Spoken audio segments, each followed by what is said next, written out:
questo vlog è più che altro una scusa per vedere come funziona, come si sente più che altro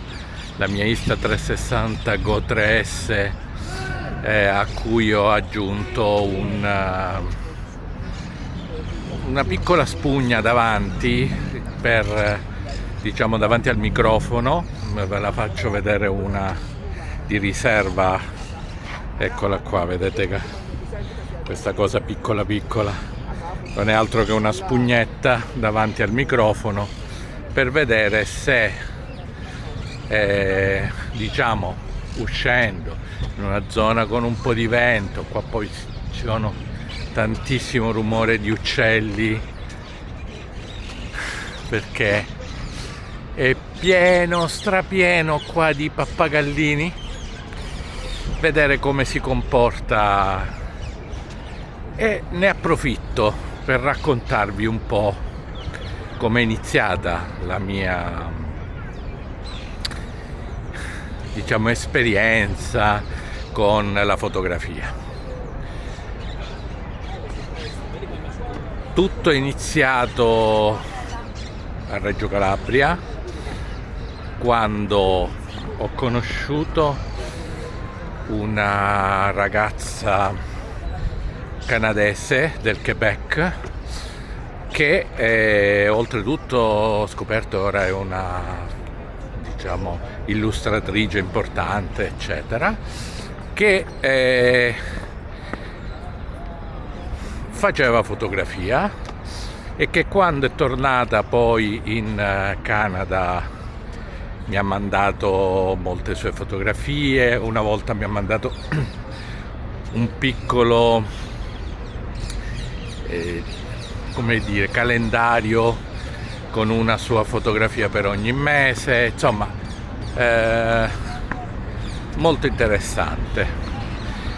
In quel periodo io iniziavo a viaggiare pure io, e in particolare era un periodo in cui viaggiavo spesso in Polonia, dove mi sono comprato in un mercatino che al tempo stava giusto sotto Palazz Kultury, no? A Varsavia, diciamo tutto attorno a questo palazzone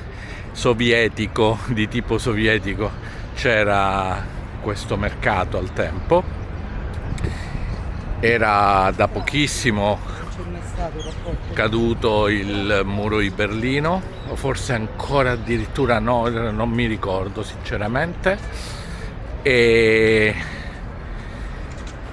comprai la mia prima reflex. Già fotografavo con altre macchine di fortuna, ma visto che ho iniziato a viaggiare decisi di comprarmi la mia prima reflex e comprai una Zenit 122, tipica macchina russa che ancora ho. E bello, è stato interessante provare le prime volte a fotografare,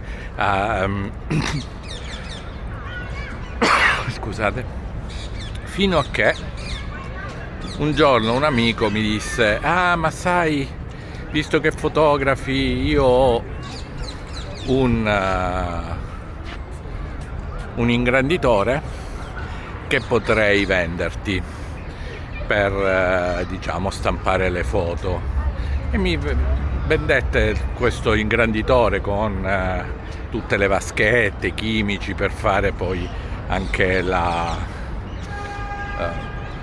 lo sviluppo. Avevo un altro amico che già sapeva sviluppare, che quindi mi insegnò un po' i trucchi con i chimici, come usarli, eccetera, anche perché stiamo parlando di un periodo intorno agli anni 90, primi anni 90, che erano in cui non c'era ancora internet, non esisteva neanche nell'idea, proprio non esistevano proprio le reti informatiche, e quindi avere informazioni su alcuni tipi di processi era complicato, soprattutto in una piccola città io vengo da Reggio Calabria, una città molto piccola, dove al tempo non si trovavano i circoli fotografici, cioè, ci si arrangiava con qualche libro, con l'aiuto degli amici che l'avevano già fatto, eccetera, e si imparava un po' a prova e errore, no? Try and error. Che soprattutto in quel periodo, che ancora io ero uno studente, che non avevo molti soldi, che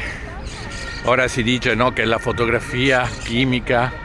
o chiamatela analogica come volete, sia cara, ma non che a quei tempi fosse molto meno cara quando volevi stampare, quando volevi comprare le carte fotografiche, eccetera. Quindi, diciamo, questi sono stati gli inizi tra l'80, credo 89, 90, 91, questo è il periodo in cui iniziai a fotografare e poi a stampare, sviluppare e stampare in casa. Bene, vedremo come è venuto questo piccolo vlog, che non so se ha molto senso, però volevo anche un po' raccontarmi, perché parlare sempre di cose tecniche, come si chiama, dell'obiettivo tal dei tali, della macchina, della cinepresa, è bello, ma a volte così freddo. Questo invece è un racconto in cui io racconto a voi, ma anche un po' cerco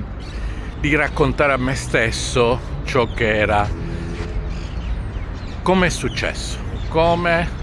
la fotografia è diventata parte, diciamo, della mia vita un po' di tutti i giorni, anche se non è